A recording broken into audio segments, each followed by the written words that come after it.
or all you need, and then you put it in.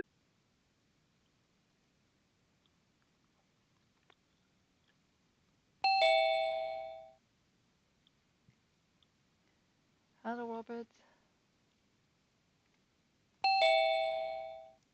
Hello, Christina.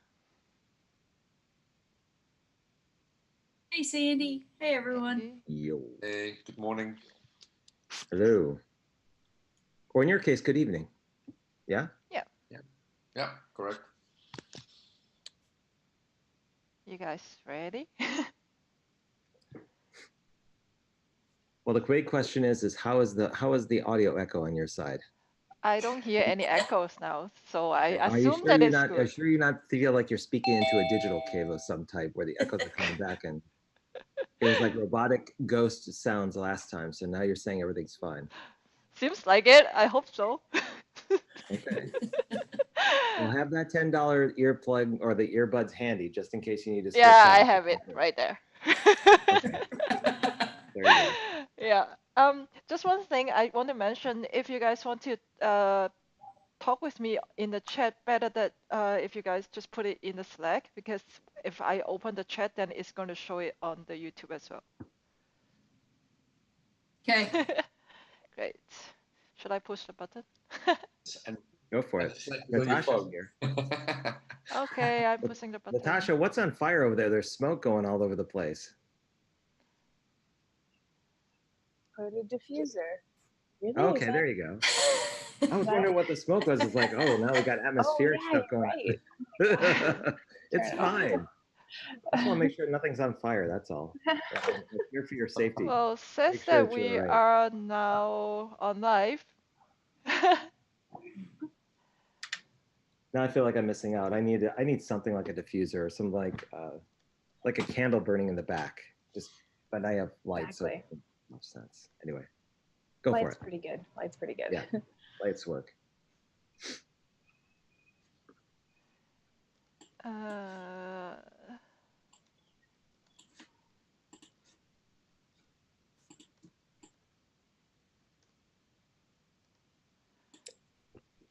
so, It's always that dramatic pause to see if Sandy's got everything together. She's hearing 2 or 3 voices at the same time. I'm just After writing. yesterday. I'm just asking.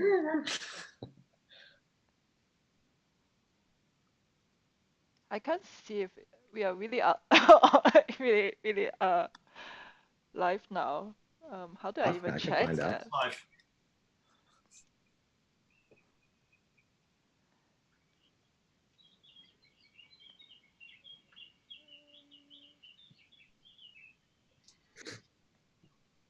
I hear the birds again. Yep. Yep. So we have our diffuser, we have our bird sounds, and we're live. And I think all is well. We can just stare into the screen for another hour and a half. Well, it says there are 2 viewers. I guess we are live, but I can't see. I don't know how to check that. I guess I can go to the stream itself. That's okay. As long as it's up and running, people can watch as they want. It's kind of like they're looking into it. So Okay.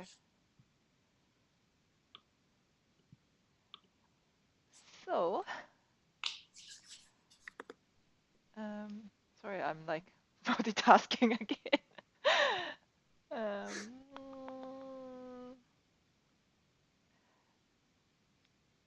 okay, let's go for it. If everyone is ready. are we all headed to the mural, Sandy? Yes. All right. So, right before I'm gonna press recording just to make sure. I have no idea what happened to the recording from yesterday, but it's gone. I don't think Zoom liked the fact that it had an echo either, so it just refused to record Yeah. anything I put in there, even though it said it did. So it's as long as it's recording now, I think it's confident you're gonna be able to pull it off today. Okay. All right. So let's all head to the mural. So we just a quick recap on what happened yesterday. So we went through the exercise called a long-term goal. So we came up with a goal that what we want to achieve if everything works perfectly, how we want this solution to be. And then we went and came up with all different sprint questions. So we end up with top 3 voted sprint questions.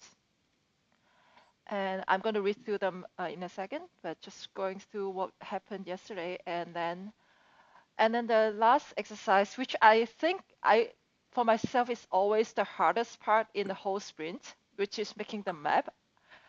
But we did manage to went through everything, and then we came up with a main target and a supporting target.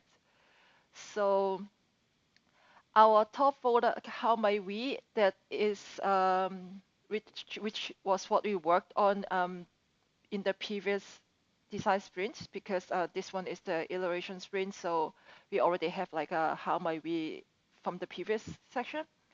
And the top voter, how might we, is how might we help the designer to ensure quality communication between designer and client in producing a successful, trustworthy design brief.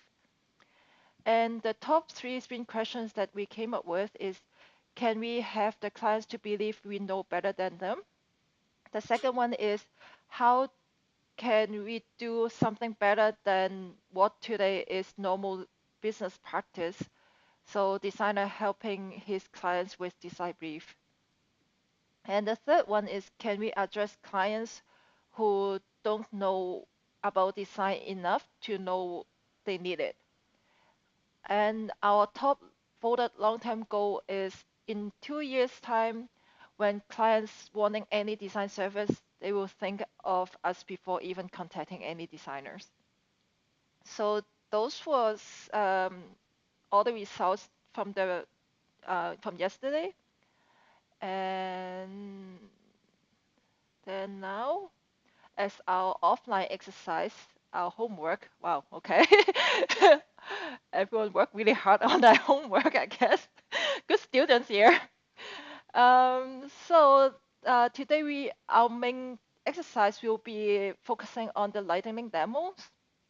So everyone already during their offline time went in and looked for examples that can, I guess, inspire each other to think of how we can. All these examples have some kind of aspects that can help solving this problem, and it's just act as like a inspirations for us.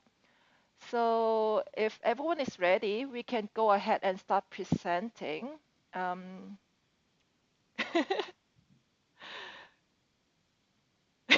Ian, we are losing you there. Sure. Sorry. Okay, I will start. All right, going totally to the left top. We'll start from there. Some of the platforms and websites I've surfed on, it's just some feeling or a little feature that I like. So I will explain that bit. The first one you see is actually behind the login, so I couldn't show you it in this time, so I made a little screenshot of the flow it is. It's a beta version of a platform called My Visual Brief that a bit has the same, a lot of similarities with our concept. And it gives you the possibility to make your own brief. And it already is a bit framed about types of brief you can make. But the feature I like in this particular platform is that it's really simple and short. So with the icons, making it more understandable for a client who doesn't know any technical jargon or words or difficult text. It's just simply a website, a stationery with a visual to make it clear. So I like the simplicity of that flow. It's a kind of a guidance also. That was the first one I liked. The second one, I just bumped into an article, a banner with communicating through a cam. And I got inspired by this one in the designer flow that Jeroen made on the mapping. And that he said, wouldn't it be more realistic and trustworthy if you got a real human contact? So in that case, maybe it's interesting to have a tool, but also on the side a service where you can have a consult with a one-on-one communication with a webcam, for example. And with consult, I mean it would be a service of the tool and not a paid service as the consult itself, because then you will be a middleman. And I'm thinking, and I'm assuming that would be too much for interacting between the both stakeholders, and it will cost too much time and effort, so it will be less interesting for them. Aside that, I was thinking about making a brief. Also, you need to understand a lot of typical features needed for the designer. So the designer has all those technical jargon, and the client doesn't understand. So it would maybe also be a funny feature to explain it for people who really don't understand those words.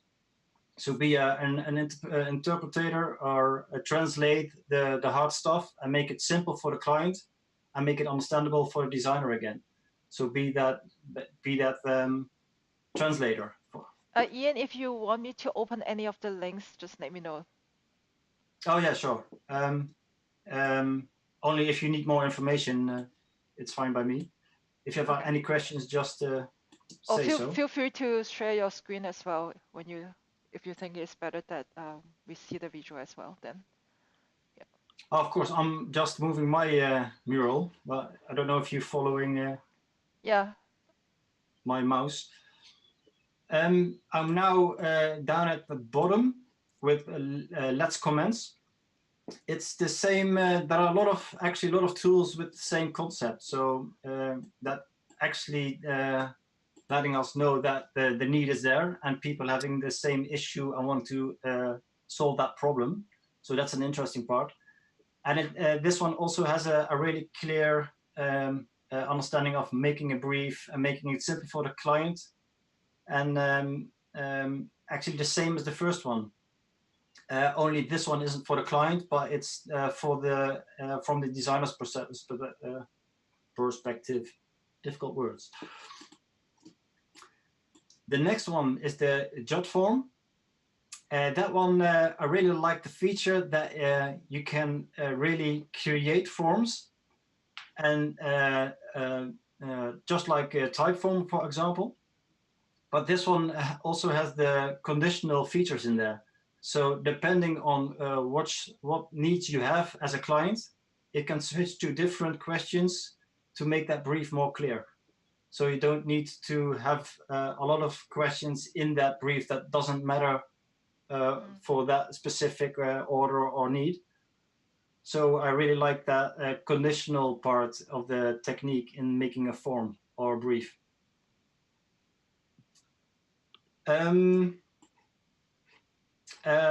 Yeah, last but not least, I was also thinking about, because in the sprint questions, let me go there to repeat them a bit. It's about how can we address the clients that they don't know, but also it's the normal business and they already use processes, they already use tools. So how would we convince the client that they should do something else and rather than they do now? That's the really tricky part. And also it's again another tool and again another website, and that's not really appealing to them to use again another tool, to learn the tool, to use a tool, does it cost money, etc., etc. So in that case, I was looking at features, what do they use now? And how does the process go? So it's normally on a sales process before it goes to the designer if you look at an agency.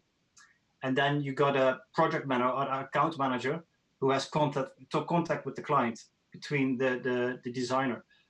that is making the brief, and that always using the tools like customer relationship tools like HubSpot or Salesforce or Exact. And those are really big platforms, and if you can't beat them, join them. So maybe it's interesting to make a feature that will service that platform. So you can make a REST API and include our technique in that management system. So, for example, MailChimp has a perfect features and links and webhooks with WordPress, Salesforce, or HubSpot. It's really easy to use. And maybe that is something that we could service also for those platforms. And that would make our branding a bit easier and more trustworthy if we have a partnership with those platforms and a links to that platforms. So we can sell it better. Actually, we don't need to sell it if it's really good. But that's where the word trust comes in. Exactly. Yeah.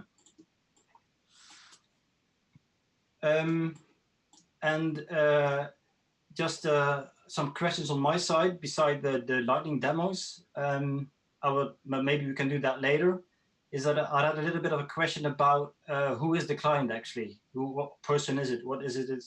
I need more verification of the client specific. So I was saying, is it someone who is working for himself? So is it directly the designer and the client, or is it an agency?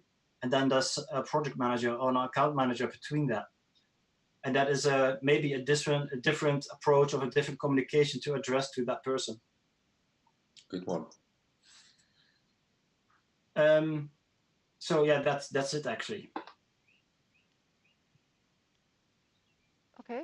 Does anyone want to answer Ian's question or have any feedback? What I know is I found the same webcam consult better, only in Dutch, and apparently it is a Dutch service. It's two doctors who actually are setting up a platform for medical consults. So it has nothing to do with any other consultation. It's all for to connect an electronic patient record to a video service. But it's amazing that you found it as well. Yeah, funny. I like that platform exactly. That thuisarts.nl. It's not that long. It's quite cool. Yeah, I come to that as well. Yeah. Shall I continue, or anybody else volunteers? Or is it men first today? Sure, let's follow that pattern. Okay, I'll claim my second spot. I don't have much time. So I'm here at the Head of Learn It as a designer. What I ran into was Briefbox, which actually is a website which I think to some extent educates the designer how to write the perfect design brief or an appropriate design brief. But it's also interesting for clients to visit, to learn and to be educated.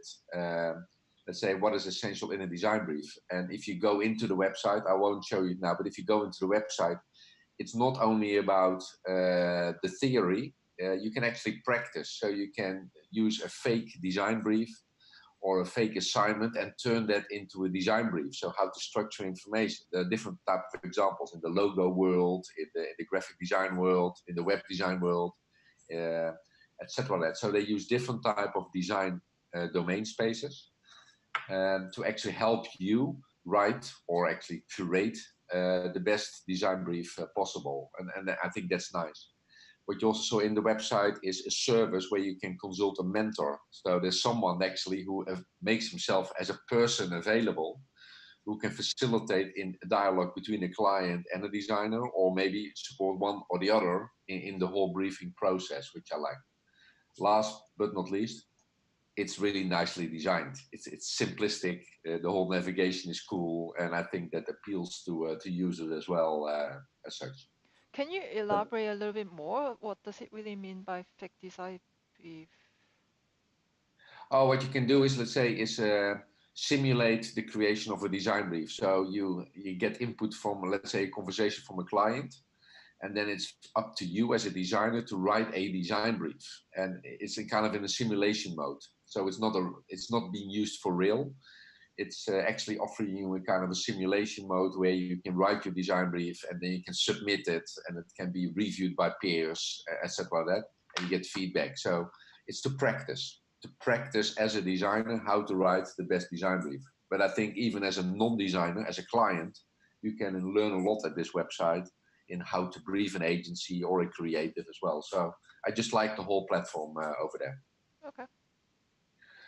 Then I only had 2 examples. I was not in my best mode today, as many may have read already this morning early. I couldn't get into the flow. I don't know why, but it just happened to me today.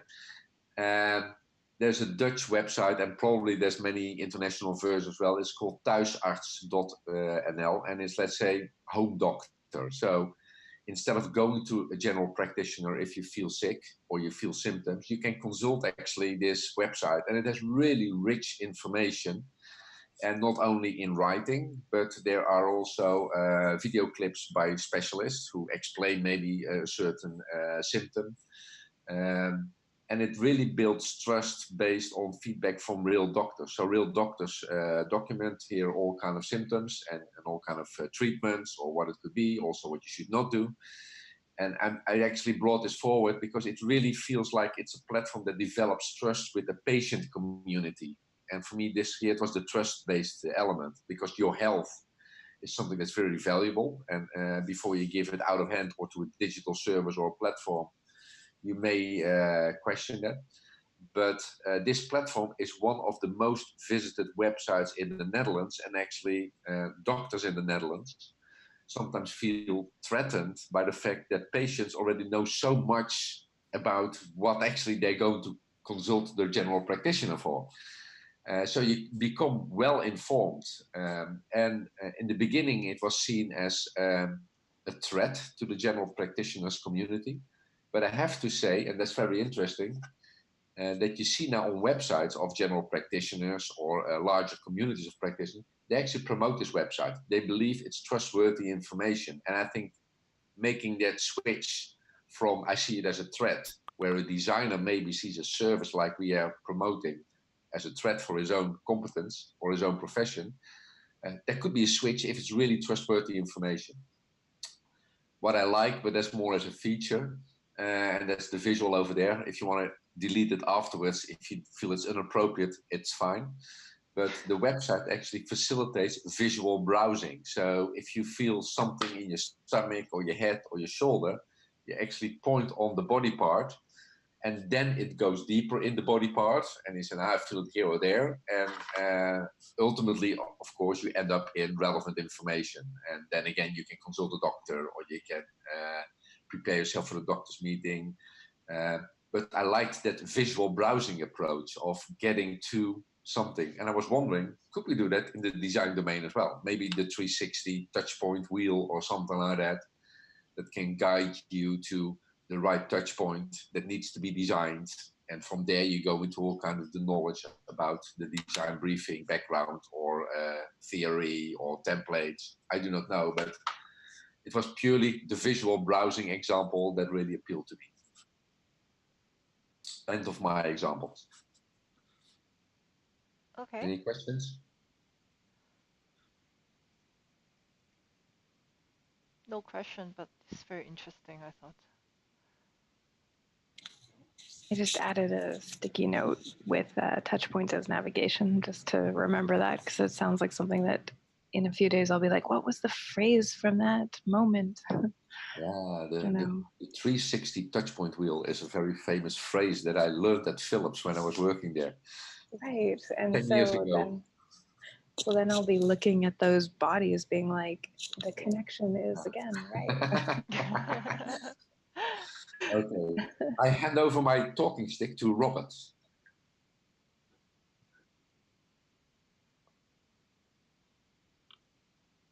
You're talking to me? Did you do any homework, Robert, or not? Oh no, I didn't. I don't have anything up here. Okay, well then I hand over my talking stick to Christina is left of me. So Christina. Okay. I am down here, mine are educating the client along the way.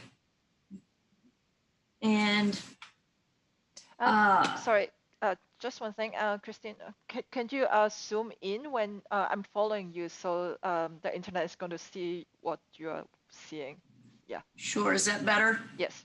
Thank you. Okay. So, and I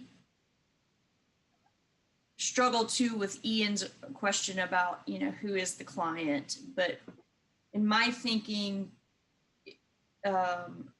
if we can, you know, if we can design a tool or a platform that allows, you know, for many different types of clients, that would be beneficial, but taking them through, you know, the right path is going to be critical, which can be challenging. I like the, on the simplicity of how my visual brief educates. And if I click into it, I can show you. Can you see my screen when I click into it, or are you just on the mural? No, you need to share your screen on Zoom. Okay, so let me do that.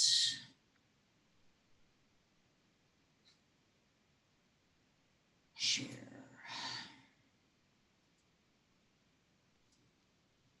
Okay. Now can you see it? Wait a moment. Now it's blocking everything that I'm looking at. So It's taking over my screen, so I can see it. It Okay. consumed my screen, so I could see everything. Okay. Just change your tab, I think, to the tab on the right in your browser window. Tab on the right. So go one there. Yeah, that Right. tab. Yeah. Okay. So what I found here is, you know, they're showing visually design trends, and I like how they do this. Although for some clients, I'm not sure they're always going to know what the right design is for what they're wanting. Just because they like something doesn't mean it's necessarily the right design and feel. But I like how they explain different looks and feels and styles, where I think the communication between client and designer can be more effective. So that's what I liked about this example. I also just think that it's important, this is not in any design related sense, but I like the idea of helping the client and educating the client in understanding what are the components that make up a good design brief. I don't want to assume that clients know this. And depending on the type of brief they're wanting, I think this can change a bit. Such as, you know, what is the level of detail, what, you know, of the brief? What are the components? Do we need to include features? Do we need to include user stories? I don't think, you know, if you're doing a marketing brief, I think that's different than if you're doing, you know, a product design brief for a new product. Does that make sense? Okay. Then moving over here, I landed on a site called MillaNote. And what I liked here is how they show different uses and purposes with different templates. Understanding the purpose will determine, you know, what kind of brief. Is it for marketing? Is it for building a new product? Is it for improving an existing product? I think those things are important to get up front in order to really hone in on creating a complete brief, depending on the path. And I think I like their way of doing that. You know, they've got mood board templates, they've got target audience marketing plans. So I think we could kind of adopt this idea with briefs based on purpose or maybe even vertical or industry, I'm not sure. And then this is just a further detail. If you click into one of these, it shows you, you know, the elements included, which I like how they laid this out and showed you, okay, these are the elements that are needed for this type of template or brief. I like the visual representation of it a lot. It's Right. really rich. I like it. In that sense. It's not all text-based. It's how designers think and being inspired. And if the client can support that process by being very visual in their briefing, even if it's not, looks really smooth and almost designed in itself again. I agree. It's almost like a mural. If you could have a mural template to prepare together a design brief, and you have the client drop in visual material of his marketing campaign or of his products. It really is. Everything. I think this method really enhances understanding, where, you know, when it's just written words, I think interpretations can not necessarily match up. And so I think the way they do that here is very powerful and keeps everybody in much more alignment. And that's all I found. Okay. Now you can stop sharing. Cool. So I think I am the last one. By the way, did you guys all spot Natasha on that first mood board? Natasha. Yeah, look here. If you look in the mural, let's say. Yeah, Ian, you spotted her. She looks, it's like Natasha. That does look like Natasha.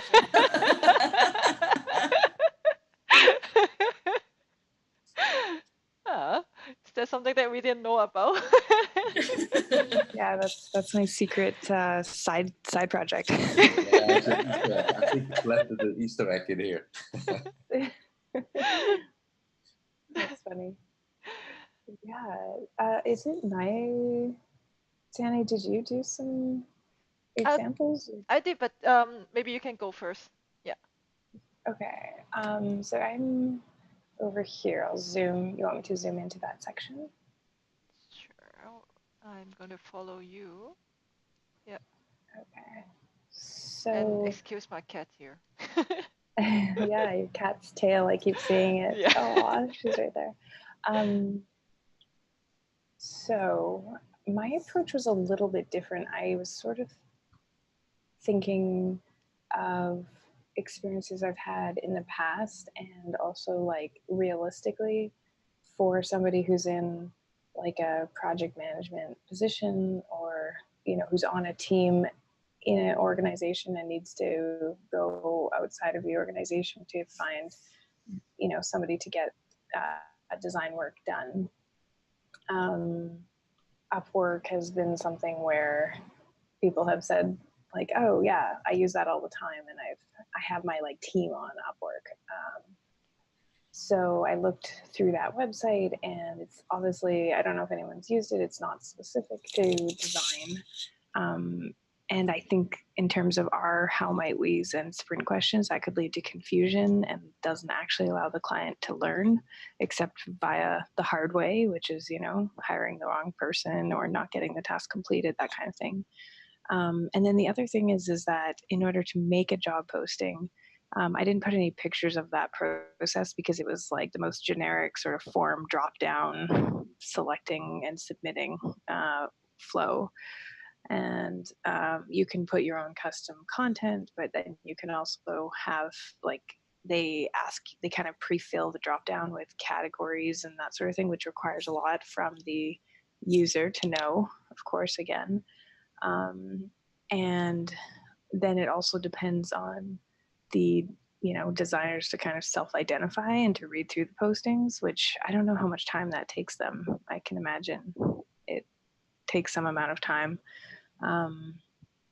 And then like for the client, the focus is more on like the payment and the milestones than it is on like creating a brief or on learning about the domain or becoming more familiar with how to communicate with people in this area. So that's, you know, just kind of like a informational exploration of Upwork from the perspective of this sprint.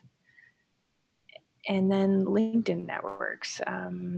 I have people who message me and ask about, you know, design things, or if I know somebody who could do this, that kind of thing, from other companies here locally, because they know that I'm sort of somewhere in that field, but they don't really know who to search for. So they could message people who might know somebody, or maybe even, you know, searching by job title and connecting with people who seem to fill, you know, or have images that fill what they think they need. And then of course there's always the possibility of posting an opportunity to share with connections. The advantage with LinkedIn is that it's trusted and you already know it. You know the people that you're, you know, connecting with for the most part. And it feels more like a referral, but it's obviously it's very client focused again, just like Upwork, and not so much on the designer side. You obviously, as a designer, you can't just reach out to random people and offer design services, although I suppose you could, and there's probably a counter example. And then again, there's no opportunity to learn or translate the design brief process.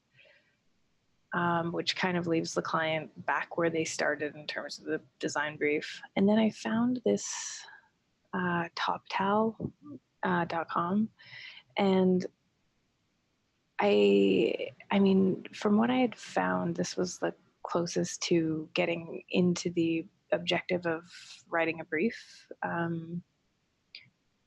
The UI was really clean, and the form fields are pre-filled with some suggestions.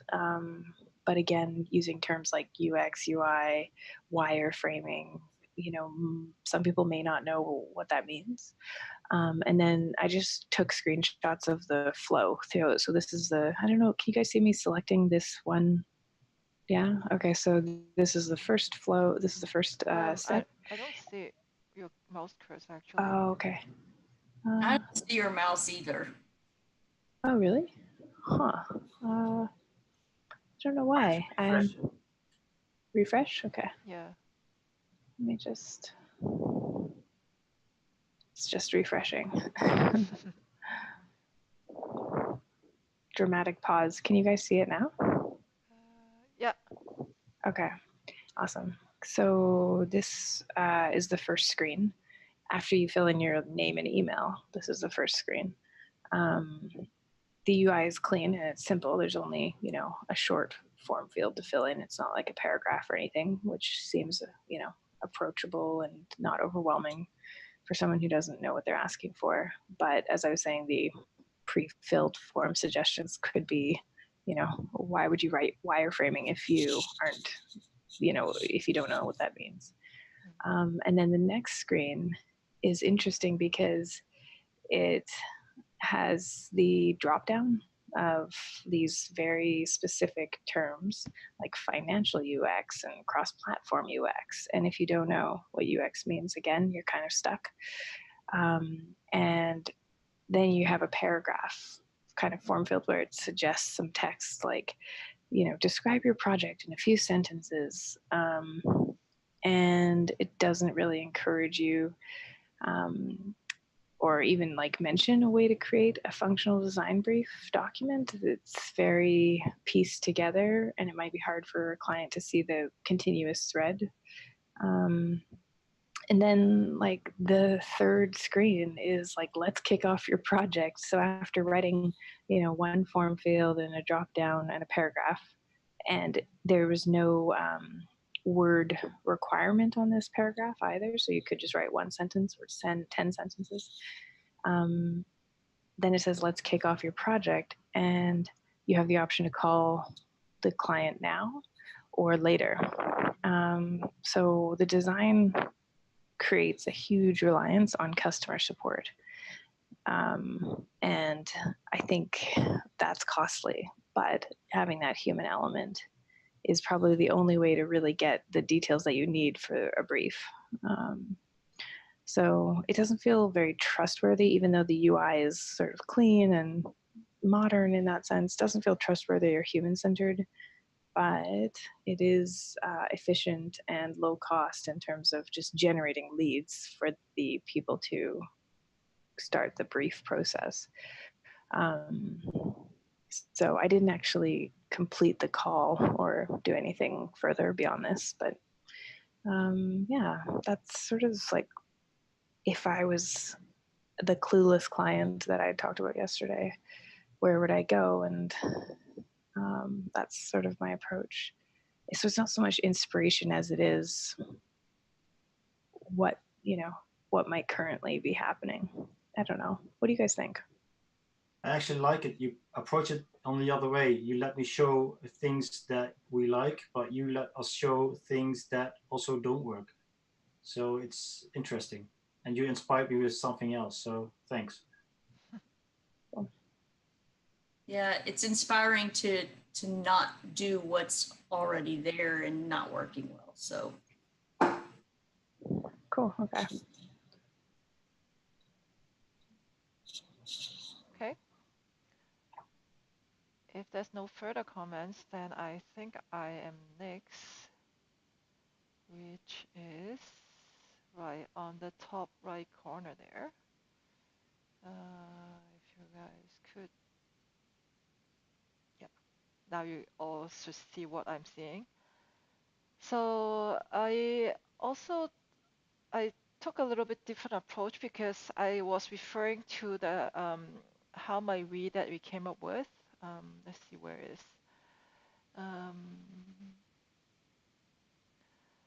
So our top for the how my read is how to help the designer to ensure quality communication between the designer and client in producing a successful design brief. So what I try to think of is we want to tackle the communication part. And for that, I think a lot of the issue is that the client can't really explain what they really want. And even if they explain it really well, the designers often don't really understand what they are talking about, or it could be there is more than what they are talking about. So the designer, even though they follow everything the client says, it's not necessary that we can solve um, the actual problem itself. So I kind of took another approach and think about what really needs to be done there. And then this is like a strategy kit for those who knows about future. So this is the core design strategy kit. So inside there, there's a whole bunch of videos and worksheets and templates. So it's a process that you learn, and then after that, you will learn this process how you can actually talk with the client and really understand what they want in terms of design. So there is also like a matrix thing, and you can say like what you really hear, what they really say, and like what do they really feel. So different like different angles of looking at the problem in a way, just by talking to the client and get what they and pick out the important points, I guess. And then the other thing that I look into, I guess everyone is familiar with this, the lightning decision gem. So instead of maybe we actually create a product, we can also create like a recipe. I really like the idea of recipe because it's something that is super easy for people to understand and follow. So maybe we can like the power of the lightning decision gem is that it's so easy to follow, and once you follow the steps, it's almost guaranteed that you can come up with a solution. And I really like that approach. So I was thinking, um, okay. uh, yeah, so I was thinking maybe instead of like a product, we could even just create like a step-by-step guideline that can help the to formulate a workshop of that the client and the designer can work together, and after the workshop then they will actually understand each other and they can align totally on what the problem is and what they need to solve and what they really need in terms of design. And the last one, this is it's a playbook. So inside there is a whole bunch of, again, it's kind of similar to the lightning decision gem, but this is an actual solution. So inside there is like a filter, and then it will ask you for what you're what what you're what you're trying to solve. Like if you want to do understanding something, or if you want to find out if you want to create a problem framing or something like that. And then under the filter, then you will go into a step-by-step guide. So there is also like what materials you will need to run this workshop, how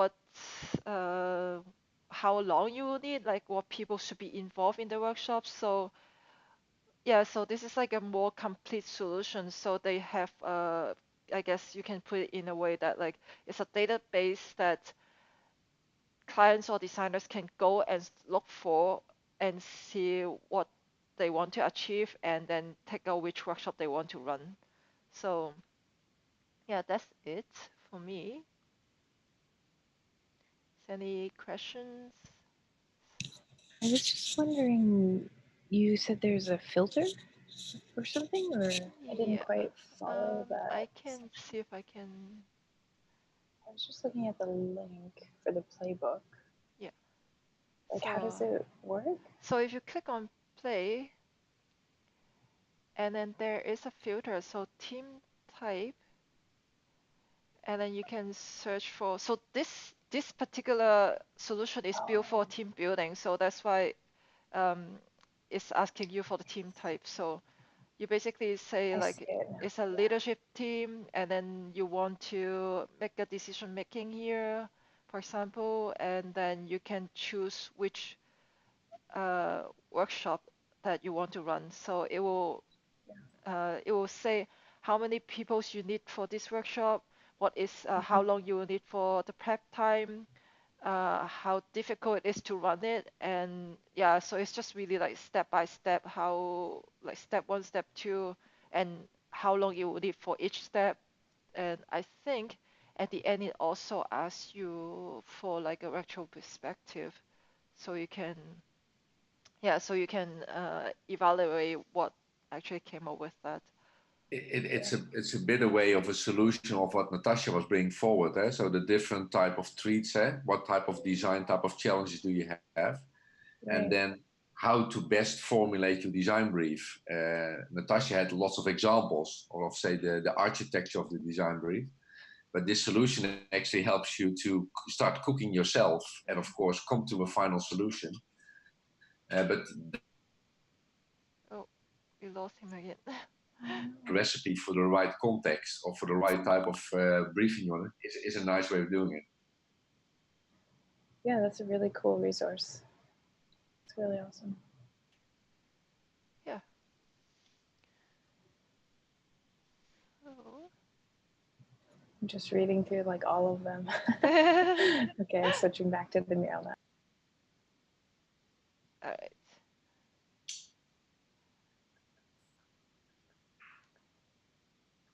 Anyone else have any comments or?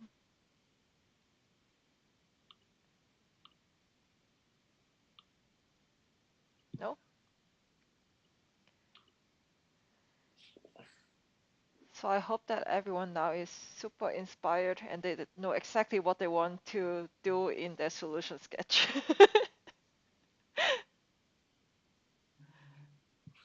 Actually, I find it so difficult. It's so rich. This topic can be so rich. And before you know, you dive into a full solution instead of focusing on the real how might we? So are we creating a solution for the how might we, or is the how might we addressed in the total solution? And I find it really difficult.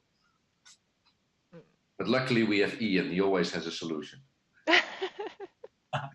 Well, thank you.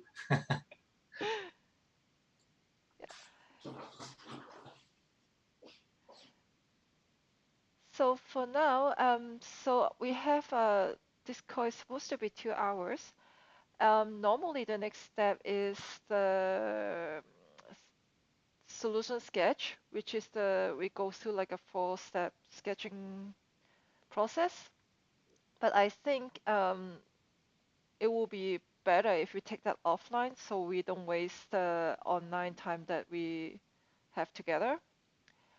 2 things we could do. One is we could have a discussion.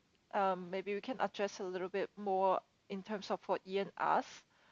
If you guys are following me. So like what he mentioned about, do we want to narrow down what clients really mean? And yeah, so we can have a quick discussion about that. Or we can go straight to the mood board exercise. What do you guys feel like? Well, I think giving focus to the client discussion in this whole exercise, I think is a relevant one. I agree. Otherwise, we go for any possible client.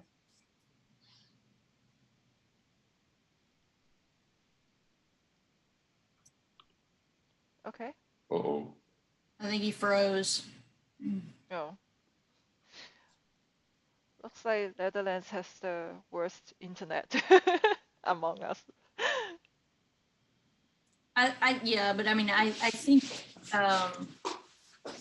having some discussion that may bring a little more clarity and focus for us.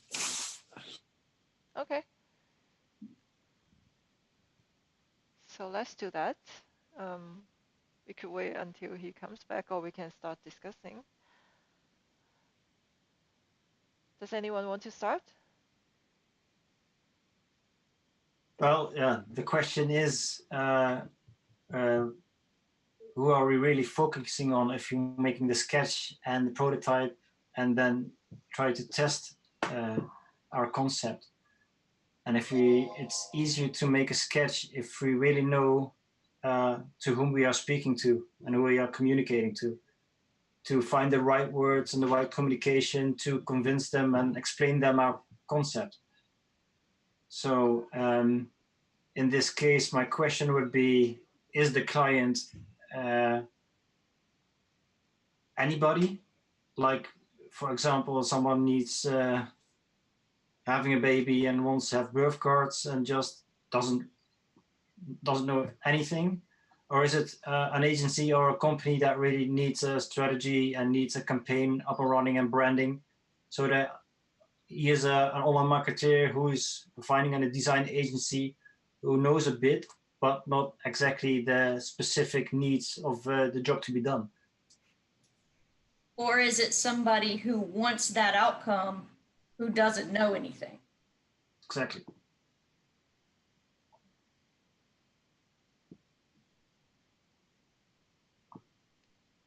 In my mind, it's the person who doesn't know anything but needs the deliverable to be agency quality.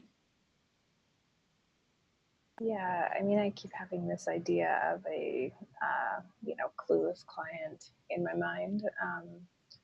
And then I'm also thinking about yesterday, your own identified the spectrum of the client who knows everything or who is not open to learning anything.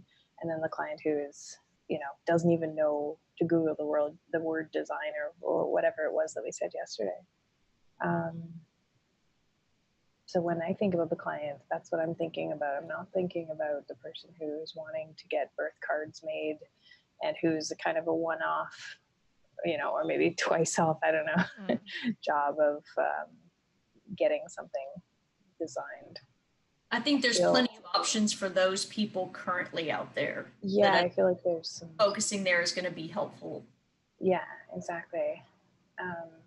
And also I feel like the impact is bigger for people who have that vested interest in the result. Like, well, I guess they also do when they're just getting birth cards made, but it feels like it's more invested when there's bigger stakes. I agree.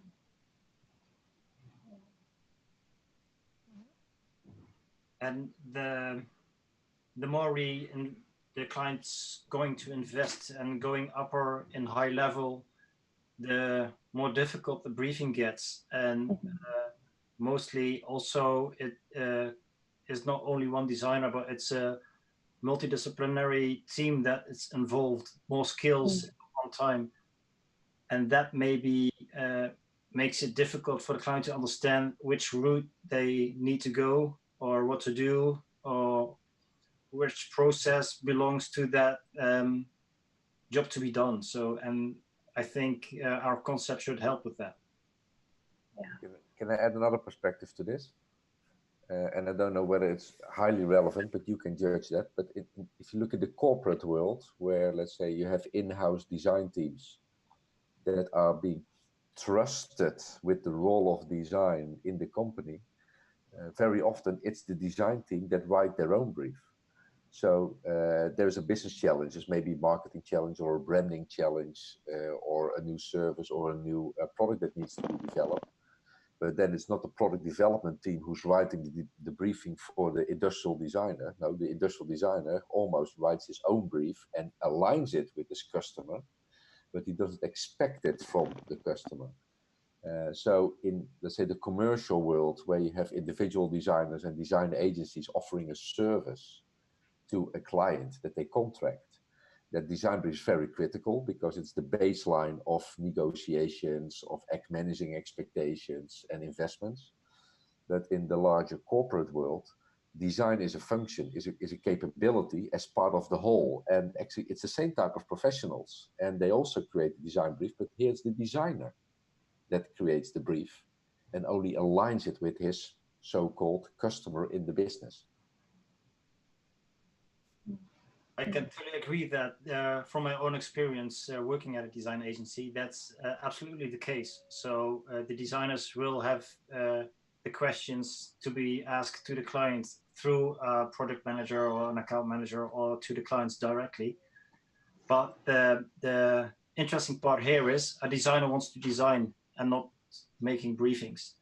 And that's the thing we can give him, that service, making is less time to make that briefing, so he has more time to design and not be wasting time on making briefings. So if I ask you, Ian, because you are a designer to some extent, where do you waste most energy in your total design projects? Is that in the briefing, or is that maybe in aligning expectations during the process, or is it where you're wasting time from your creative point of view?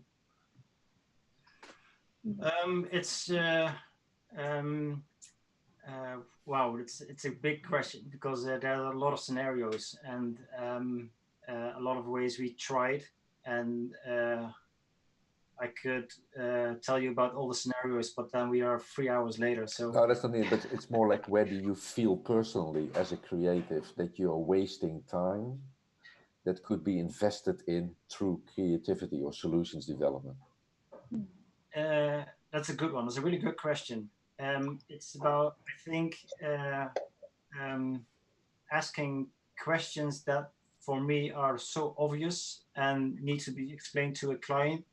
It takes a lot of energy, and which is pretty fine, but it's something actually a sales manager or an account manager should do, but they normally don't have the skills or the know-all about really understand and explaining what what designer really needs. And that's a quite tricky part. And also, if there is someone in the middle, you get communication problems because it's not a direct line. So the interpretations are a bit different. And you see when the designer makes a briefing and makes a sketch of a first mock-up and shows it if we are on the right page and on the same line. Then there comes a new discussion, and you lose time because it wasn't not that much right, and you designed it not the way they really wanted it, and that's a waste of money and time, of course. I have all kind of solutions popping into my head now. If I hear you talk like this, but I think one thing that relates to some of the examples that we've shown is if you could pre-brief the client representative on the information that you need as a designer, instead of having a whole dialogue and going forward between two professionals or a designer and his client side. If it's like a survey or a briefing document, to start feeding the design brief process with lots of information that otherwise takes a lot of time, yeah, and take it outside the process. I think maybe that's where you save a lot of time as a designer, and then you help a designer to focus on creativity. Yeah. Another flow is it already depends on the client, because the client, each client is different. So one client would does know it all, or doesn't know it all but thinks he does, or and those you have to communicate them in a quite different way, and that's quite difficult, and also going to be interesting in as a user on our concept, because someone has a really clear vision of what they want in a specific way, but if we listen, and that's really important to I rather have just a good chat about empathizing with him what he really needs, and then go do my own work, and not asking through, but give him an advice how we should approach that job to be done.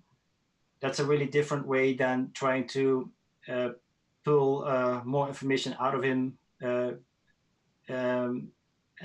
as he doesn't even know what to answer if I ask him those questions, because I really doesn't know how to go that deep in that content, in the context of our work.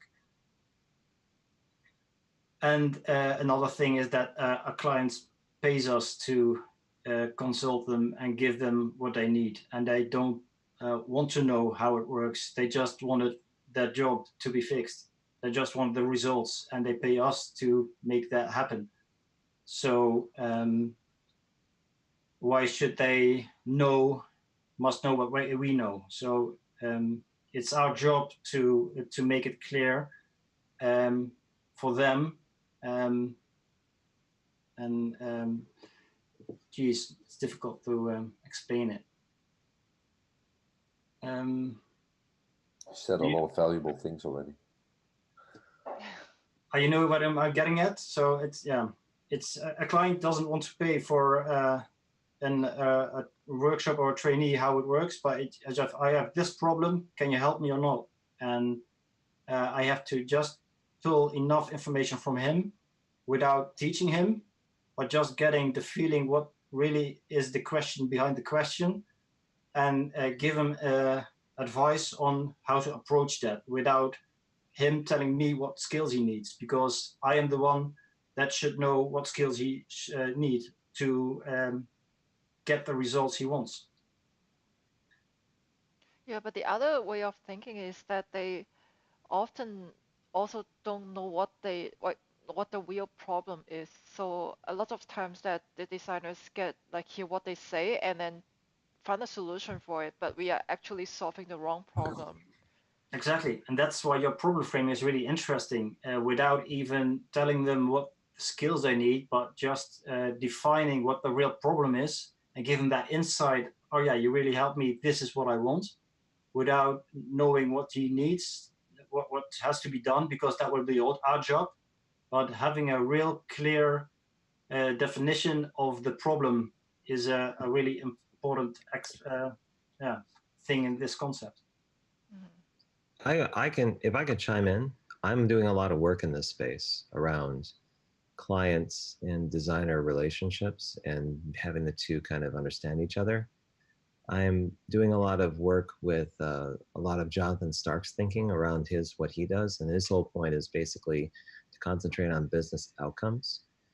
And no matter whose role it is you're talking about, how everyone's going to basically work towards those business outcomes. So if you're hired as a designer, what are you doing that is going to, produce something for the business? What is your artifact or your value how is that going to impact what the business needs?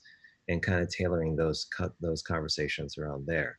Then it's less about the how. The how comes after you kind of aligned on not only what they're after, but why they're after you. Why are they seeking you out versus all the other options that are available in the market? And I kind of feel like that's the centerpiece of the conversation. Then the how, or the approach on how you get to that business outcome, can be interpreted from different angles, whether you're in sales, design, research, what have you. But I kind of think that there's wisdom in kind of looking at the ultimate goal of why people are asking for your services and figuring out how you fit into that picture. That makes sense. Absolutely, that makes really good sense. It's all result driven. If the result is there, it actually doesn't matter how. Yeah. Actually, it doesn't matter what either. No. Because ultimately, whoever you're working with is looking for a relationship with you. They want to know that they can trust you. They want to know that that you're listening to them, that you are basically, as you're providing a service. So it's not that you're making overtures to wax over a relationship. They just want to know if they can relate, that they don't have to spend exhaustive hours trying to explain everything to you about what you need to know and what you need to do. They kind of figure out, okay, based on the experience and where the provider is or whoever's coming to them, it's like, are they going to work out? Because sometimes the most gifted people, sometimes they just don't click with, or they don't work with particular clients. That's just how it goes. Yeah.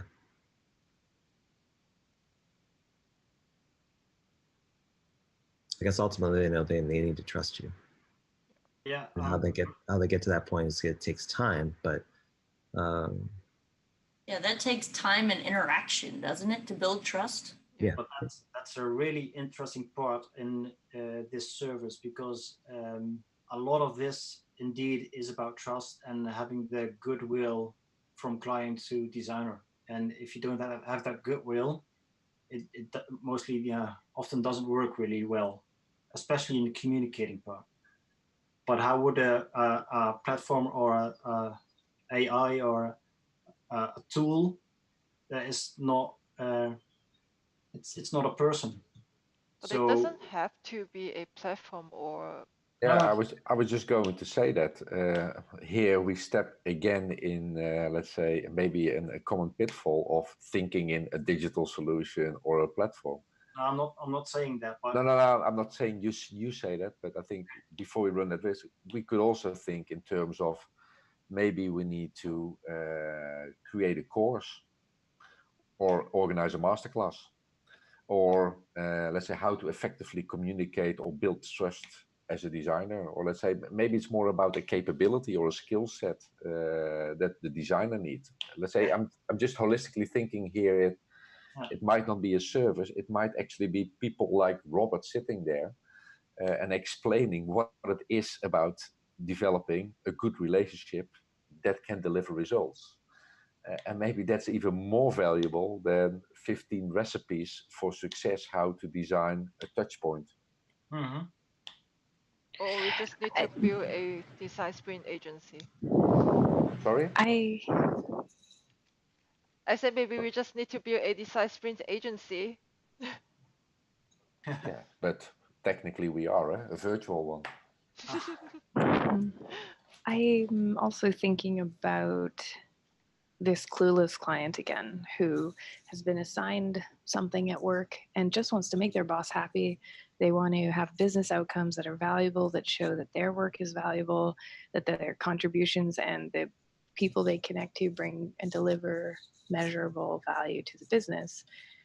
And and then they sign up for, like, I'm like, okay, so then how does that kind of deliver that for them, if that's the client that we're talking about? Like, are they signing up for a course, or are they just saying, okay, here's the designer I'm going to work with from Upwork, because now I can say I have this designer who's doing this thing and it's going to get done? I don't know. Yeah, people And may so- not get. There may be the possibility that the client doesn't care about the relationship and just wants people people as a means to an end. They just want to hire a designer to get a deliverable out the door at the cheapest price and make it the quality that they want. I think there are those solutions out there. And so I think the question for us is, I think where we're coming from is we don't want to be that. We want to be a little more in depth, a little more trustworthy, is how I'm hearing it. So then we're not really the clueless client. We're actually the caring client. It's like the day of alliteration. Yeah. I would just call it the client. I mean, you don't know if they're clueless. They may be really deep. They may be really in depth in what they know. We may be clueless in terms of not knowing their particular discipline or their particular like arena where they dance. But clueless or not, they all have the same goal, and that's their result. So the question is, does it matter? maybe. It's almost, if you can promise like a performance deal, if someone says I want 20% revenue, or I want that much sales, or I just want the more branding, or it's always about a tangible result that you can stand in for if you have the right solutions. And you pay less if we don't get that target, and you pay more if you go over that target, and you pay what you pay if we get that target. I caution a little bit against absolutes. So when you using the phrasing all clients and all people are looking for results, that may or may not be true, but you won't really know until you go down that path with them. Because I found that some clients they don't know what they want. So the end result is something where they know they don't want to be where they are. They have a pain that they're trying to solve.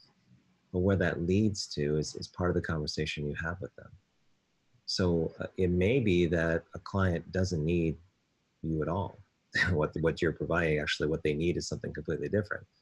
But and then in that case, the end result is no action at all. But you kind of have to go down that journey with the client to figure it out. And part of that is this whole conversation about, getting to know you, getting to understand your thinking. What is Ian all about? What is Natasha? What makes them unique, or what's their approach to this conversation? How do they see the world, and how does that inform what I know? So that if I want to go in a particular direction, do I feel like this is someone I can partner with? This is somebody that provides value to solve my problems. I think that's what they're kind of ultimately after. So they're validating the value, so that the problem framing or helping them giving insights is quite worthy. It can be, if that's what they need.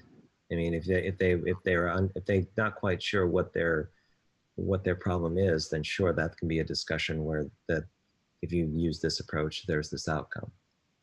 I think it can also be context framing too, like what exactly is the situation that they're in? Have they gone with a client and they've been burned because they spent 60K of their 100K marketing spend on something that wasn't effective? And they're going for a second run, but they need to fix what was done, but they don't have the same amount of budget.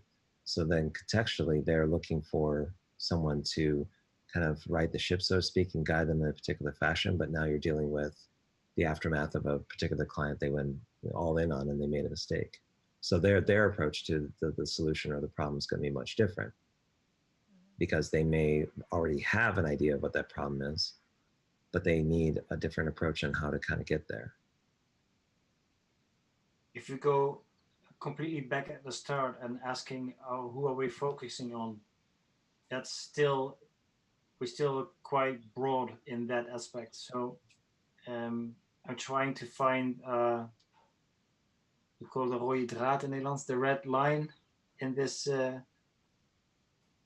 target group. And if is it someone who has a negative experience before and we're going to help him further? Is that who we targeting on? Or Not sure. I think there's no answer to that question. It could be all of them. Yeah. I think that's what Robert is saying as well. So to say, I think though there's a slight difference in the type of design service that you can provide. You can act as a designer, and I'm making it now very blunt. Called designer skill set, where you say, I need a website, I design a website. I need a business card, I design a business card.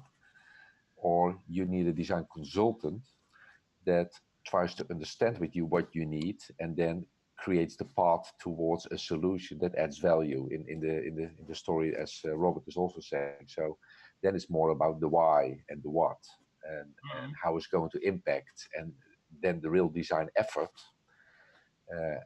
from a skill point of view, a solutions point of view, is maybe only 15 or 25% of the whole project journey that you're in together, and you create value in a different way. So we may have clients that know very well what they need because they're capable of defining the why and the how. And there might be a customer group or segment that totally has no idea what they need because they haven't been able to formulate why they need it. And I think there's a clear difference between those type of customers. I don't think we should assume as design professionals or as designers that the customer is wrong in what he needs or why he needs it. They're very educated and wise customers that are very capable of going through that journey themselves and then formulate what they need. And for that, they need a good or a very qualified or capable designer. I think that's resonating with me quite a bit. I understand what I need as a deliverable, but I don't understand maybe the best path, what's all needed to get there. And so that relationship of, I know essentially what I need, but I don't know what I don't know. And I need somebody to help guide me through this process to help me figure out what it is that I don't know that need to know to get the outcome that I desire. Maybe, Sandy, this is a good opportunity to kind of go into the mood board exercise, because then this could kind of flesh out some visual samples of what we're thinking the solution could incorporate, some different thoughts and feelings around how the solution is supposed to make people feel, or potentially the different approach. Just elevating the conversation a little bit so that it takes kind of this conversation that we've had the past 15 minutes about this space and give it visual form, so that we can use the last part of the second hour to kind of get out of our heads what we're thinking about in terms of this potential solution. That would set up the solution sketches pretty nicely, I think. Yeah. Just want to double check, do you guys need a break?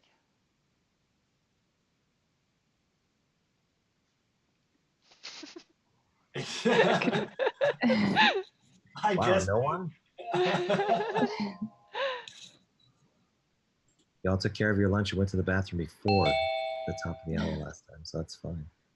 So I'm assuming no one needs a break? I'm good. Okay. I'm good. We're ending in 45 minutes? Yeah. Yeah, what you could do also is that you can take the next half an hour or the next 20-25 minutes to create the mood board.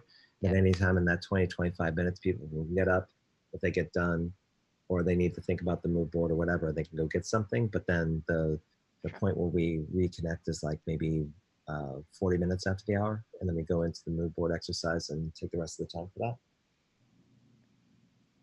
What do y'all think? So you repeat that? Yeah, so we're at 17 minutes after the hour now, according to my clock. We can take the next 20 minutes to kind of create, put some visuals in the mural about what we're thinking around the design. And then at around 1:40, we get back together and talk about what we put up here. But between right now and that 40-minute mark. You can do the mood board exercise, but if you need to take a break or go and get something, you can do that. So it's kind of a combination of a work and a break, kind of all mixed in. Clear. I like that. Okay. Fine. Yeah. I also just want to point out on the mural, Natasha already started some notes underneath the questions. I was just debating if I should delete those as we were talking. I was just like writing the things that were coming out from various people. Can't remember who said what. Right. And No, you should definitely keep them. Yeah. okay. Sandy always makes the murals look so nice. I don't know how she see. Oh my gosh. She just She polishes them up in the morning. What's that? She polishes them up in the morning. Yeah. Hey guys, just one question. My line dropped again, so I couldn't hear the last 90 seconds of the conversation with the client. Was there a conclusion? We sort of, Christina was saying about the path and the guide, and that really resonated with her. Did you hear that part? Yeah, but it didn't finish. I didn't hear the last part of the conversation. Was there a conclusion on, are we focusing on a certain customer type or not at all? We didn't really have a conclusion. So what we are going to do right now, we kind of want to leverage the mood board exercise so that we can bring our thinking to a more visual form. And what Robert suggests is for the next 20 minutes, we can also make it as like a brick and mood board exercise combination. So we will meet back in 20 minutes later, and if you want to take a break, you're welcome to. And during this time, you could also fill in the mood board exercise here. And I was also going to add, maybe if you guys want to put more thinking about what we discussed, we can add more points underneath what Natasha already started. So that just act as an inspiration for us when we come up with the solutions. How does that sound? Sure.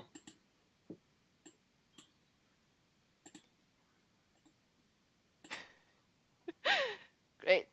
Okay, then 40 after, then we'll meet back here. Okay. Do we keep the line open or we just log off? I will keep the line open, and I will stream the mural only, so then nobody sees what you're doing there. Yes, it doesn't show pictures of all of us staring at our screens and people wondering what's going on because no one's talking. That would be interesting. This is what a virtual sprint is like. Nobody talks and they just stare at the screens. It's telepathy. What's going on? This one, right? Yeah, what is it? Working together alone, Like everyone just freeze. Being hypnotized. Okay. Talk to you in We 7. put on some weird, creepy background music. Just the decanter, really. Just put 2 of them on both sides of the screen, and then put like dark lighting, and then everyone will get the right impression. We could just spotlight your video the whole time. Perfect. Robert, by the way, who is this guy here? The rock. Why is he there? Who? On the mural. Oh, that's Dwayne Johnson. That's like the really, really old picture of him. Yeah. And what does he have to do with this? It was just basically an image that was supposed to convey confidence and swagger. Ah, okay. That's all. I see. Got it. I didn't want to go into any like World Wrestling Federation kind of taglines for that wrestler. So I just said, okay. Typically when you look at him, he's like, okay. Back in the Attitude Era, back then he was all confidence and swagger. So cool. Now I've completed the circle for you.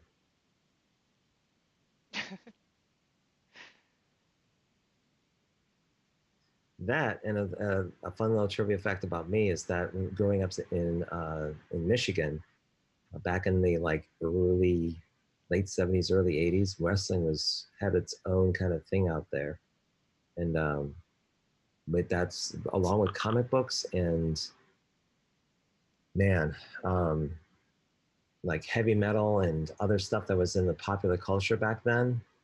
Like all these little like wrestling outfits were everywhere. So we used to see like posters on like the it's taped to the like telephone poles of like upcoming like wrestling, and everyone knew it was fake, but it was just like a male macho man circus in a way of just people just wrestling, and it was strange.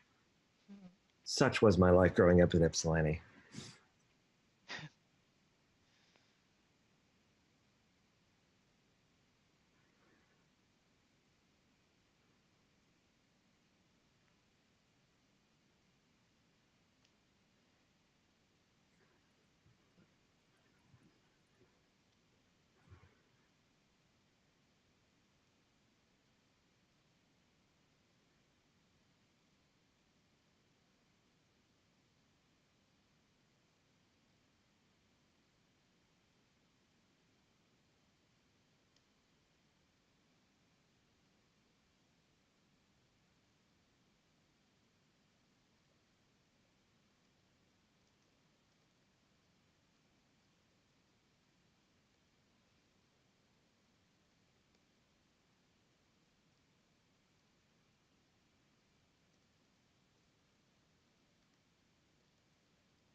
think we're at time. Yeah. Is everyone? Ian, what's the drink of the day? It's iced tea. Oh, there you go. Yesterday was stronger. Yes, yesterday needed a strong drink. Today it's like, oh, we're casually going through this stuff now. Yeah, I still have them here. It's actually our neighbor, and I helped him with his meal when he was on vacation. And it's a sponsored beer for a good, how do you call it? A good doel. What? Cool. Good deal. Check out Naomi's cat on her screen. It's actually like going, okay, is everything okay? You got the audio right? Do I have to be here for you? What's going on? Wow, wow, wow.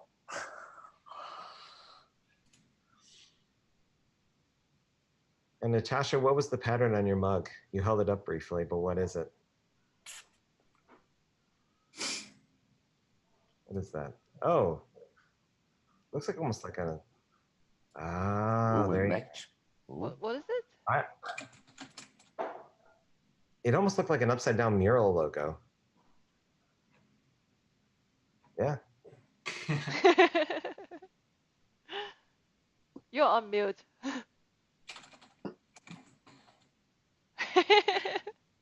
That whole interaction was, yeah. I went to this event recently with, there's like a Google developers group here in Vancouver, and they were talking about public speaking, and they said, we have a prize if you can answer a question or whatever. So I won a prize. Oh. So Cool. it's nice to have a mug at work. Remind you can win something from time to time, not just a lottery ticket, but an actual mug. Exactly. That works. Okay. Christina, I only see a gray box there. Is that There's only a gray box. I haven't found my I see it. things that I'm thinking of, but I haven't found it yet. You can draw something. I'll do this. Okay. I got it. So we have 15 minutes. Maybe we can just quickly go through why you picked those images, very roughly, I guess. Let's go from the top there, which is Dwayne. I shall start because I had indeed put it on the upper left. I don't know if you see my cursor, but those are two different sites. But I'm going back to the lightning demos actually. But looking at that mood board, if you go to those websites, you see that there are really soft tones, and they're really clean and clear in interaction. And I want to explain there that it's really easy to use and time saving. Underneath, it's also adding the simplicity again. I just have a feeling it should be really easy to use and trustworthy and comfortable. So no difficult words or things. It should be quick and useful. And saying that, I'm going down again and thought about UserBrain, and it's a service to get feedback and user testing, finding good user testers. And it's actually a service that if you don't have the skill, you can address to them, and they will help you with that. And I think for a designer, it could be that getting a briefing, you also want help with that, getting a validated and a good briefing from a client. So maybe there's something in there that we could use. And I'm also referring to the lightning demo that Sandy said about getting the real question behind the question, getting the good insights of the problem, understanding the client, and that assumably leads to a design sprint or a workshop or an exercise like a lightning decision jam. And I really experienced it at my own work, that if I do those workshops or those sessions with my clients, the briefing is really clear, and we got it really online what we need. So I give them a better result of a better console or better routes or plans to how to approach the result or the order to do. That's it. Okay. Let's go to the child image who put those on there and just quickly explain why. I did. My name is Jeroen. The child image really created for me kind of a trust situation, let's say, where a father is catching the child, but we know that children don't have any fear because they don't know what can go wrong. But I think if we could create a kind of an environment where the client doesn't fear engaging with design, I think it will also boost the dialogue and the quality of conversations with the designers and contribute to the quality. So it was more my metaphor into creating a trustworthy environment where a client can feel vulnerable as well, and letting him drop in the arms of a designer, but in a way that he will have a positive experience. So that was the first one. The second one is the Dutch, I think it's Dutch actually, 24 Kitchen. It's a cooking website with lots of recipes. There's a TV channel also related to it, and books and magazines and the whole mumbo jumbo. But I like the simplicity of selecting what you want. So you express what you need. What do you eat today? You can indicate how long you want to spend or what you want to spend on it, the time, cost, and things like that. And then you get types of recipes offered. And I like the whole recipe metaphor that we used earlier in the conversation. I think non-designers need, to some extent, recipes to deal with designers or to brief designers and to make effectively work relationships, but also be inspired by it. And I like the high quality images there. I think that inspires people, but that's maybe another thing. And the last thing is a screenshot from Duolingo. I saw actually that someone else found that one as well. I don't know who it is, we'll hear it later. You. But I liked the extreme simplicity of selecting the language you want to learn. And it almost doesn't differentiate different types of clients anymore, whether you're a child, whether you're an adult, whether you're a retired person, whether you're academically sound or you're just a starter. It's about learning a language, and you select it, and then the whole process starts. It will do kind of an intake and things like that. It's the whole model behind it, but I like that first starting point of selecting what you need without making any differentiation between what type of a client or user you are. You're just looking for a language. That's almost the ultimate simplicity you can have. Okay. For the rest, I have no opinions about design style, etc. That I'm just an expert. I'm not a designer. Okay, and then there is the red and blue speaking bubble. Oh, muted? No, I'm not muted. Okay, so the overlap between the speech dialogue boxes, I felt like was a visual representation of what can happen when you're in dialogue. You can create a common shared understanding. And so I found one that has like a gradient transparency on the one speech bubble. You didn't create it? Not yet, not in this moment. And then the next one below is pause, written in a very like sort of personable way, almost, or feels very like handmade. And really, this is not so much about the verb of pause, but about the feeling that this image generated around like the gradients used, the softness of, of the edges, and the softness of the writing.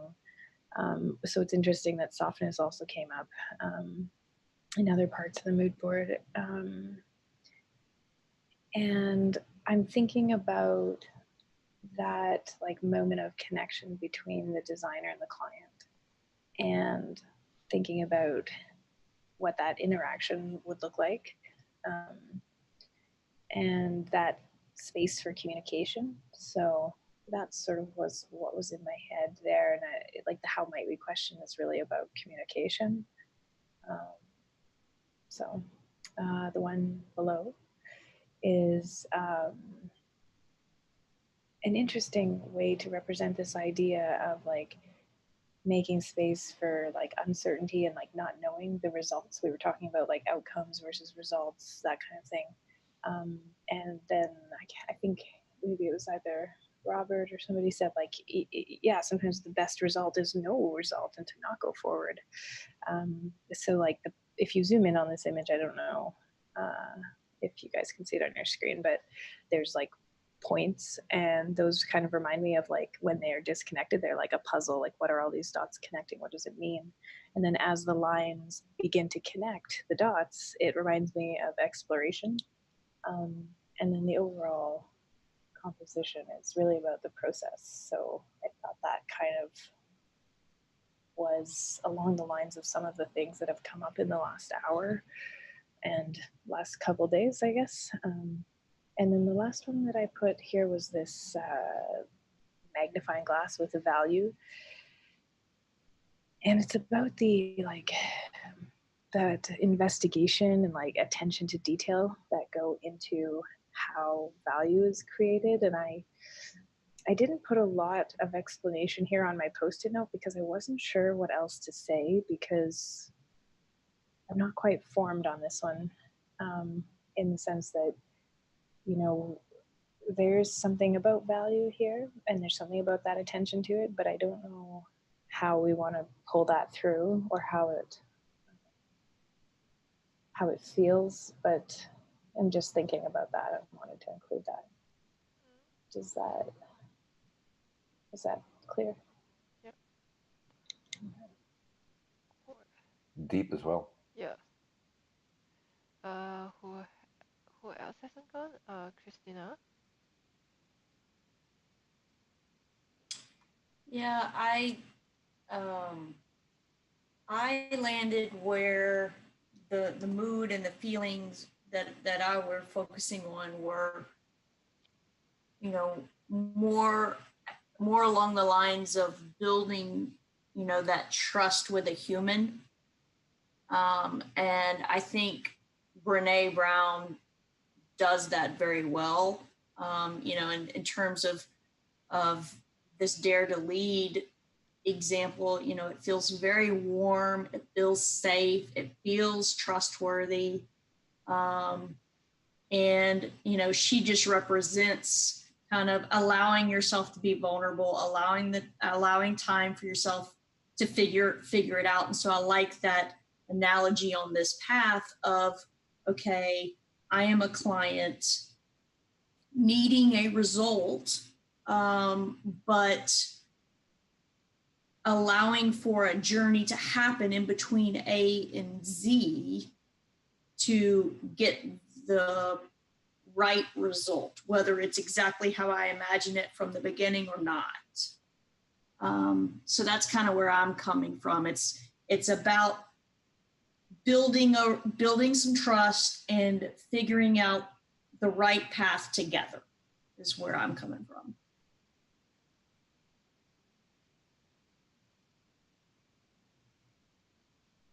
Okay. Did anyone hasn't gone yet? Only me, right? Seems like yeah. So I put down this team image there, and I just think like in order for the client to really trust us, we have to put ourselves in another position instead of like thinking we are working for them. We just think more like working together as a team. So that's just a visual inspiration that I found. And the other is this thing. I don't actually know what that should be, but it's reminds me of like uncover and discover. So there is something deeper inside that you kind of have to drill into to really find out what the needs are or what the problem really is. So those are the two visual inspiration that I found. Um, so I think we cover all the visual examples here. Map layers. Okay. You guys can also speak. I just was thinking, like I zoomed really far into your like compass with, and I was like, what is that image there? And then as you were talking about uncovering, I was thinking about like topographical maps and how at my university we used to have this section in the library that had like all layers of maps. I don't know if you guys have ever seen those. They're very like kind of interesting, but I've never I don't know anything about geography, so it was just a beautiful thing. So it just reminded me of that. Okay, let's see. Um, let's just go on a voting section. Well, not voting as choosing a solution, but voting as creating a heat map. And I'm gonna steal the dots at the bottom that I prepared earlier. Did we cover the color psychology? Oh, I just added it, but it's just an extra about colors, but I don't think it's really relevant about the concept. It's just, I don't know. Okay. Yeah, you don't have to really do any voting at this point. I mean, you're not necessarily trying to say one particular mood is better than the other, although all of us want to be in a good mood at some point. I think this is meant to be inspiration that feeds into the solution sketches ultimately. So it's really, in the Sandy, you can call it either way you want to, but traditionally this is a way of kind of getting perspective of how people are thinking and feeling about the solution, which feeds into the offline activities around the solution sketch. If you think that the voting dots would be more to showcase how if people like particular ideas or like particular ways of going about it that could help frame how people do their solution sketches, then go for it. But typically this is meant to kind of give perspective in a different way than it was just explaining what people thought about things. How would you like to go about it? I actually would like to just kind of create like a heat map to see what the most interests are. Not necessarily like we are going to jump into that as a solution or anything like that. But I'm also a little bit concerned about the time because we only have 2 minutes left. Okay. Yeah, so what do you guys think? Do you want to stick around and create a heat map, or should we just quickly explain the homework or the offline exercise? I don't feel like I need a heat map to see where the like threads are. I'm seeing some interesting, like the child picture in Brene Brown and vulnerability. Like it seems that there's some overlap, but that's just me. I do like those colorful, cute emoticon things. Okay, you can have them. Okay. I thought they were a nice addition. Red dots were there and you get them physical, and I thought a little bit, maybe some emojis wouldn't be interesting. Yeah. I think I refrained from doing the poop emojis for obvious reasons. I didn't want people to think it wasn't good. All right then. Yeah, there's no tongue sticking out either. No, nothing like that. Or 100%. Sandy, I've got a few more minutes, so I mean, I'm happy to go through the heat map exercise if you want to see how it turns out. I'm good either way. Does anyone need to go like now? Oh no, all in. Okay, well, just for my curiosity. 10 more minutes? Yeah. Is that okay? Yeah, let's do heat map, see where it goes, and if it doesn't work, we delete it. Sure. That's all about the mood. Just I'm using the moods, smileys. Before we do that, I'm gonna lock everything so that we are not messing this stuff around there. Or group it. Experience. Or group it. Good idea. Facilitator. Smart. Okay, let's maybe do 3 minutes. How many dots do we get? It doesn't matter. Ah. As many as you like. Ooh. Ooh. A very hot heat map. Oh, there's a dog there. Is I'm gonna vote for the dog. Can we have a happier dog? A happier dog? Yeah. I mean, he's Yeah, sure. cute, but he looks a little bit sad. Oh. Oh.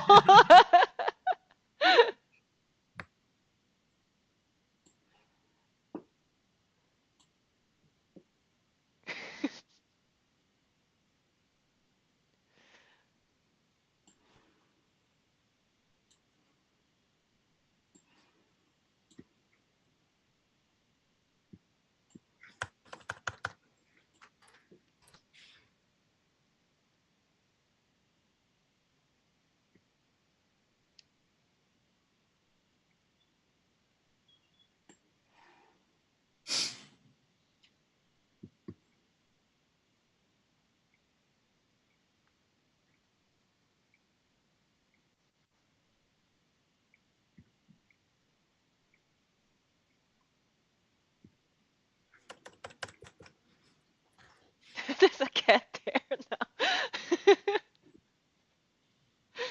We're like fighting between dogs and cats.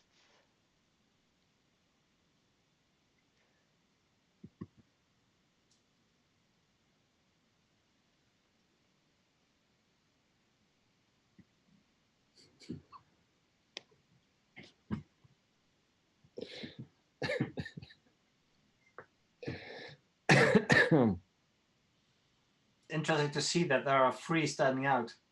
Mm-hmm.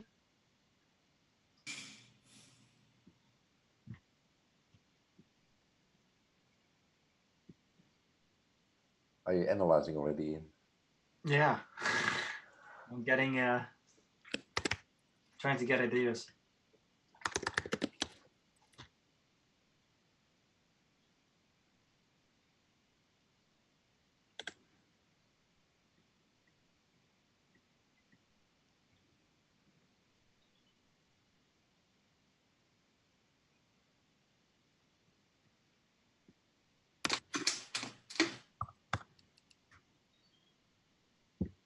Panda.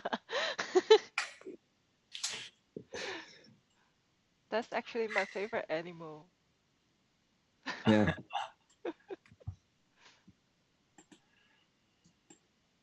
Okay. That was it.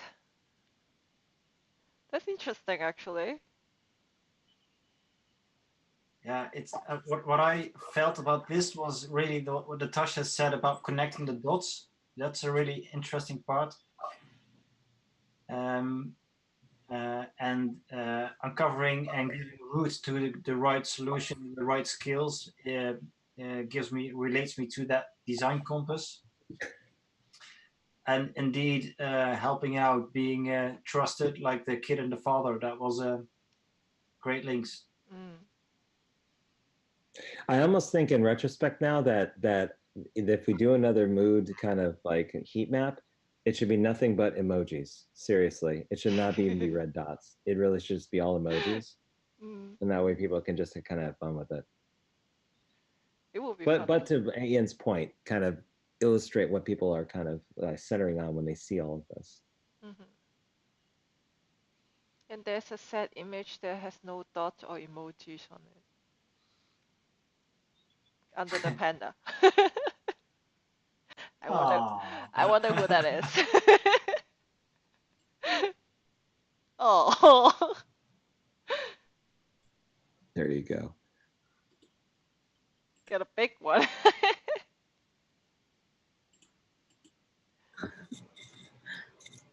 Okay. Well, then I'm just gonna talk a little bit about what we need to do from now until we meet up again tomorrow. So the next exercise is called a solution sketch. In case you are not aware of what the 4-step sketch is, I included 2 videos here. So the first one is what I made for another team before. It's shorter, but maybe it's not as professional as Adrian Smart explains it. So it's your choice. If you are in a rush, you can watch mine. If you want a longer, more entertaining version, go for the Adrian Smart one. And if you would like to read, there's also this written instruction here that you can also read about it. What is important is just to remember the first 3 exercises, they are just supporting you, so you don't need to really put don't need to really already think of a solution in the beginning. And then the final one, you can spend more time and really link doesn't work. You have to download it, like double click it, and then it downloads the file. It doesn't link to a tab. Yeah. Right. I get a refresh, a page. It says you need to refresh, and it doesn't do anything. Oh, okay. I'll try it. I'll take a look again and see if I can fix that. I was able to download an MP4 file. Yeah, it should be. Yeah. Jeroen has selected it, so I can't activate it now. Who did I do it? Sorry. Yeah, thanks. Does it work? Yeah, it works now. Okay. Thanks. Great. What I was saying. Yes. So just roughly, this is a 4-part sketching. So the first one is just note taking. So going back to all the stuff that we have already done. So look into the how my weeks, long-term goals, sprint questions, and just start copying stuff to get just to get you warm up in a way. And then the next one is you pick some 1 or 2 ideas from the notes that you took, and then just start doodling. And then the third exercise is you create this crazy egg. So you fold the paper in 3 times, create 4 squares, 8 squares, and then use one idea and then keep sketching the same idea in 8 different ways. And the last one is what you're going to present tomorrow, which is the solution sketch. And there you think of, so what I want to emphasize here is also we don't need to only think of a digital product. We can also think of other, even like physical product or any other solution. And as long as you can present it in your sketch, or use more sticky notes to explain it, that will be totally fine. If you want more details on how to do this exercise, again, those are 2 videos you can watch. And that's it. Yeah, so important stuff, I already put it down here. Keep referring back to those when you are creating the solution, and as well as the mood boards that we just created. Is there any questions? Can we just put our sketches next to these voting dots? I will actually, between now and tomorrow, I will move that to day 3 on top. So just watch the area, because I think this won't be enough space for us. Okay. Yeah, I will tidy up a little bit. I will leave the animal pictures there though, and Robert's. Compliment to Robert, animal. Yeah. So? I'm just feeling we needed some puppies and kittens there, and the occasional panda. Always a good idea. Yes. Yeah. What does it say? Oh, thank you. Oh, cool. Thank you too. All right, then. Likewise. Thank you, everybody. Yeah, Thanks. good session. That's Thanks. all again. See you tomorrow. Hey, and it was a live session that worked. No audio problems. Yep. Hey. Right. Day 2 in the books. Day 3 is up next. Yep.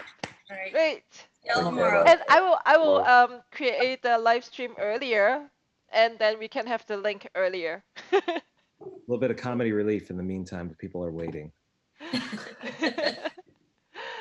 All right. See ya. Gonna make it move. All right. Bye. Okay. Bye. Bye. Bye.